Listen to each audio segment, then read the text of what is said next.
Hello ladies and gentlemen, and welcome back to my channel of Vanishing Evan, and today I am making a follow-up video to a video that I did yesterday called Halo Reach Multiplayer Free Downloads blah blah blah. It's a thing that I've been doing with a lot of different games where I upload different ripped game files to a Google Drive to make them more accessible to the general public. I'm not the one who rips these files, I just try and find them wherever I can and put them all in one spot for people to have. But there was a channel on one of my most recent, that same most recent video that told me about this person and their Google Drive that contained a million ripped files. Like, not literally a million ripped files, but they have ripped files from all these different Halo games, and there's a lot here. They don't have everything, but they have, like, a lot. They have things from Halo 2, 3, you can see on the screen. They have, it's a guy, oh man, I forgot his name, 1 second. Okay, here's the actual comment that informed me about this. He told me about this guy. His name is Plastered Crab. He has a Discord, which is right here. There's his Discord name, I guess, but he gave me this link that leads to this Google Drive. But if you go in here, let's say, look at Halo 2, it has characters, maps, objects, sounds, vehicles, weapons, and he has this for like every game, basically. Let's go to Halo Reach, which I just did a video on, and I bet that he has a lot of stuff. And apparently he is still updating this. It says that at the beginning, but got tons of character stuff here. It's really cool, and he basically is doing a very similar thing to what I was doing, making these files open to the public and like compiling them, but he did it times like 1,000, and he's actually, I'm pretty sure, ripping the files himself. And I'm making this video telling you guys about this. I'm gonna have a link to this Google Drive in the description, and it's really awesome, has all these models. And let's say Halo 3, I actually set up a example blend file showing what you can do. And this is the example blend file that I was talking about. This is a map from Halo 3. I forgot what it's called. I think it's like called Blackout or something. But the file that he has uploaded has the OBJ files for basically everything. Everything's in OBJ format, which makes it easy to import into Blender, maps and everything. And then you can see that parts of the map, it's not textured, but parts of it are. That's because I only applied some of the textures, such as these floor tile textures.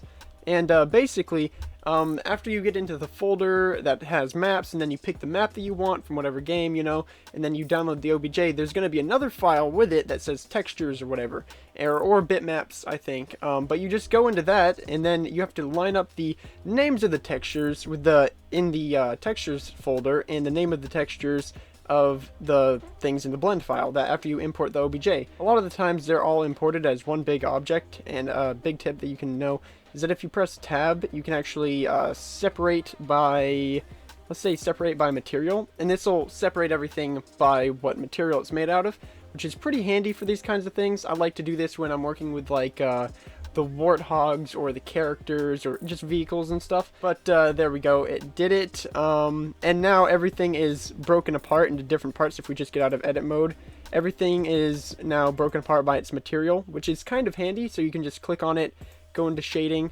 That can make texturing stuff a lot easier. Like now if I just click on this railing thing, it'll say Metal Shield Blast, and that's going to be the name of the texture that you want to apply in the shading tab. You would just plug it in the base color, and you just need to download it one by one. It even has normal maps, which are also fairly easy to do. I'll do a quick example, but I actually textured this guy right here using a very similar thing. And also in the background, you can see that we have a warthog, which is really cool, and I'm going to apply the same technique I just did to the entire building area, and separate by, oh wait, no, not separate by selection, whoops, I jumped the gun on that one, but you want to separate by material, and there we go. And now if we press tab again, everything is going to be selected the way that we want it to. Like this part's going to be separate from the wheels, and you can actually animate it a little bit better and have more control. And as a quick example of how to do this, let's say this, let's pick something good. This satellite thing right here. This entire portion of the building. What is this called? It's called Metal Doppler. So what we're going to do is go to that Google Doc. We're going to go to Halo 3, and then maps, and then the map that I was working with, it's under the multiplayer, and it was called Blackout. and I downloaded the OBJ for this, which is down here. I think I did the Remake 2 one because I thought that sounded better. But if we go to the levels area, which I'm pretty sure is just going to be textures for the different parts of the level, and then after this loads, we're going to find the texture that matches Metal Doppler, and we're just going to download it and apply it. It might be under, let me see, Lockout, is that which one it's under? These are cube maps. Let me try bitmaps. Sometimes it's going to take a little while trying to find the textures that you need, but, And here we are, I found it, just had to scroll down a little bit, but right here, metal_doppler.png. Also, it has a normal map, bump map, whatever you want to call it right there. We're just going to grab this color map just as an example. Actually, I'll also get the other one, but you're just going to download the image. Okay, now I'm going to download the normal map, bump map, whatever you want to call it. And now that I have both the color and the normal, we can just drag the color into Blender in the shading tab. And make sure that you have the right material selected. It's going to be already named what it needs to be, in this case Metal Doppler. And then we just drag it in the base color, and it's what we want. Look at that. And then, after that, one second, I'm just going to mess around with the BSDF shader, which is really handy. We're just going to turn up the metallic. We're going to turn up the roughness as well. I think that'll make it look better. And if we just look in shaded mode, this is... Look, I actually don't have a point of reference. I don't know what this map is supposed to look like, but it matches pretty well with this area right here.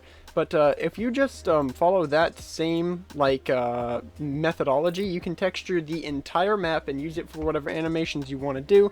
Real quick, we're just going to apply the normal map as well, which I'll show you how to do. You drag in the bump map. In this case, it's what it's called. But I'm going to add a vector normal map.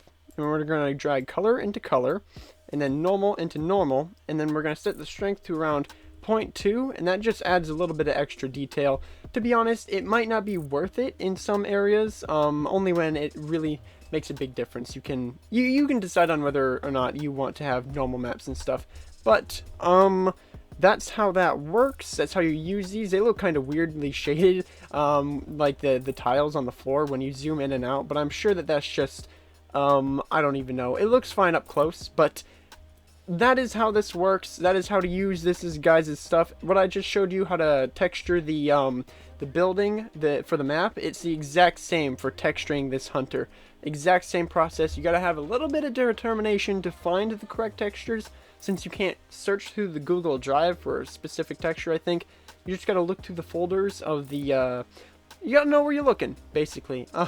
Just look in the folders of the thing that you just went in and look for the bitmaps. That's what it's gonna be called, and that is how you do it. You can use that to texture this hunter, this warthog. I haven't gotten around into it because I don't really intend on doing anything with these models or materials. I don't plan on making any animations myself, but I'm putting this out there for any of you who want to make animations using these ripped assets. Remember, don't sell them or use these in any paid products, because these are all owned by 343 Industries, and that would be illegal. These are for personal projects only. But yeah, I think that's where I'm going to end today's video, just showing you that massive Google Drive and what you can achieve with it. There's so many maps, so many characters from different Halo games. It's really, really cool. It doesn't have everything. My personal Google Drive folder has a lot of cool stuff in it too, so this paired with that, you can do a lot with these ripped files, whatever you want to do, really. This video actually lined up really well because someone had just commented that same day that they wanted the ripped maps from Halo games, and before that guy commented and let me know about this guy's Google Drive, I actually didn't know where to find the ripped files for maps. Before this, all I could find were like weird files and like just garbage that would not work with Blender, and this is a gold mine. So feel free to use it for any cool animations that you want. Make sure to give that guy, what's his name again, Plastered Crab, make sure to go support his Patreon, look into that. He has like a whole bunch of extra stuff down here, like how to contact him and things. Give him some love for this, because this is awesome work that he's doing. And that's where I'm going to end today's video. Hope you're having a wonderful day or night wherever you may be, and adios.